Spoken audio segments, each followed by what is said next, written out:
નમસ્કાર, આપ જોઈ રહ્યા છો સ્પાર્ક ટુડે ન્યૂઝ। સુંદરપુરા ગામ તરફ જતા રોડ પર આવેલ કપુરાઈ પોલીસ સ્ટેશન હદ વિસ્તાર સેલ પેટ્રોલ પંપની પાછળની સોસાયટીઓ, જેમાં વેદાંત વાટિકા, એરનોટ ટાઉન્સ વિલે, સર્વમ આઇકોના ડુપ્લેક્સ અને ક્રિશ ડુપ્લેક્સ આવેલા છે, જેમાં આજ રોજ રાત્રિના સમયે ચોર ટોળકી ચોરી કરવાના ઈરાદેથી આવી હતી એવું સોસાયટીના રહીશોનું કહેવું છે। તેમને ચોરોને ભાગતા નજરે જોયા છે। સોસાયટીના રહીશોએ તાત્કાલિક પોલીસને ફોન કરી દીધો હતો।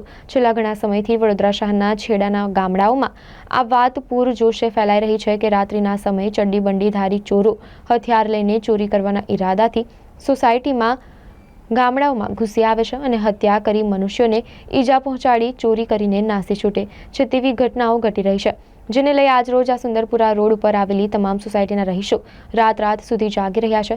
હાલ આજરોજ જે ઘટના ઘટી છે તે ક્રિશ સોસાયટી અને તેની આજુબાજુ આવેલ સોસાયટીની છે। તેમાં નજરે જોનાર સોસાયટીના રહીશોનું કહેવું છે કે તેઓએ ચોરોને ભાગતા નજરે જોયા છે। કોઈ પણ પ્રકારની હાલચાલ થાય કે કોઈ પણ પ્રકારની ઘટના થાય તો તાત્કાલિક પોલીસને જાણ કરો। પોલીસ અડધી રાતે પણ તમારી મદદે આવશે તેમ કપુરાઈ પોલીસ સ્ટેશનના સ્ટાફ દ્વારા સોસાયટીના રહીશોને સમજણ પાડી છે। સાથે જ જણાવવામાં આવ્યું છે કે હાલ દરેક જગ્યાએ આ રીતેની ઘટનાઓ ઘટી રહી છે, જેમાં વડોદરા શહેરના આસપાસમાં આવેલ તમામ ગામના નાગરિકો આખી રાત સુધી જાગી રહ્યા છે અને પોતાના ગામનું સોસાયટીનું રક્ષણ કરી રહ્યા છે। આજે એવો બનાવ બન્યો હતો, અત્યારે 1 કલાક પહેલાં દેવદર્શન સોસાયટી જે બંધ પડેલી હાલમાં છે તે સોસાયટીમાંથી પાછળના લાસ્ટ ભાગમાંથી 2 કે 3 ચોરો દંડા સાથે કૂદ્યા હોય ખેતરમાં અને અમારી સોસાયટીમાં આજુબાજુના કૂતરા ભસતા અમે નજરે જોયા હતા। તેથી આજુબાજુની સોસાયટીના બધા રહીશો ભેગા થઈને અમે તપાસ કરતા એ લોકો નાસી છૂટ્યા છે અને ત્યાર પછી અમે 100 નંબરને ફોન કરીને બોલાવીને કમ્પ્લેન કરી, પણ કોઈ હાલ હાથમાં આવ્યું નથી। ચોરો હતા એ તમે નજરે જોયેલા? હા, અમે નજરે જોયેલા હતા અને મારી સાથે મારા મિત્ર પણ હતા। અમે જોડે કમ્પાઉન્ડમાંથી ગેટના જોયા હતા એ લોકોને।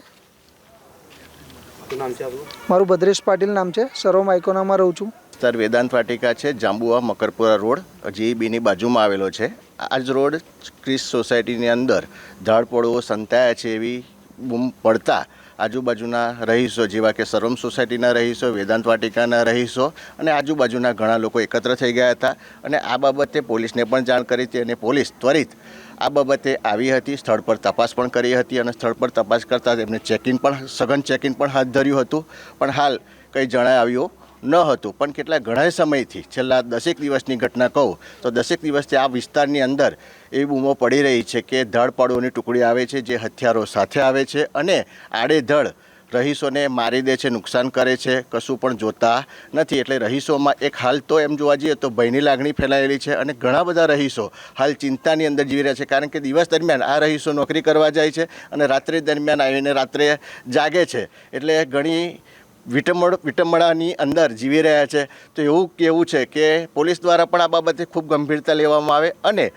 અને લે છે પણ ખરા, પણ વધારે લેવામાં આવે અને સઘન ચેકિંગ રાત્રિ દરમિયાન 5-6 વખત પેટ્રોલિંગ થાય એવી આજુબાજુના રહીશોની એવી ઈચ્છા છે કે કલાકે 1.5 કલાકે 2 આંટા વાગે તો આ બાબતની ઘણો પ્રભાવ પડશે અને આ જે ધરપકડ ટુકડીઓ સક્રિય થઈ છે એ મારું માનવું છે તો નિષ્ક્રિય થશે અને જો થોડા ઘણા ધરપકડો આ રીતે પકડાઈ જાય અને પકડી લેવામાં આવે અને ઝડપી લેવામાં આવે તો એમનામાં પણ એક ભયનો માહોલ ફેલાય અને આજુબાજુના રહીશો શાંતિથી જીવી શકે, જે તમારી સ્પાર્ક ન્યૂઝના માધ્યમથી હું જણાવવા માગું છું।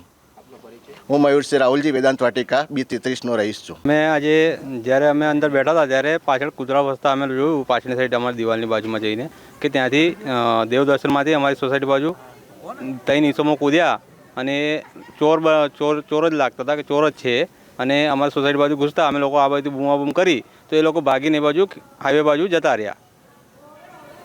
તમે કોને જાણ કરી હતી? અમે પોલીસને જાણ કરી, 100 નંબર પર કોલ કર્યો હતો અને એમને બોલાયા હતા, એ આવ્યા, ચેકિંગ કર્યા પણ કશું મળ્યું નહીં અને એમને એવી રજૂઆત કરી છે કે આ વિસ્તારમાં થોડું પેટ્રોલિંગ વધારો। આપનો પરિચય? મારું નામ પ્રકાશ પાટીલ છે, સર્વમ એસ્કોનામાં 32 નંબરમાં રહું છું।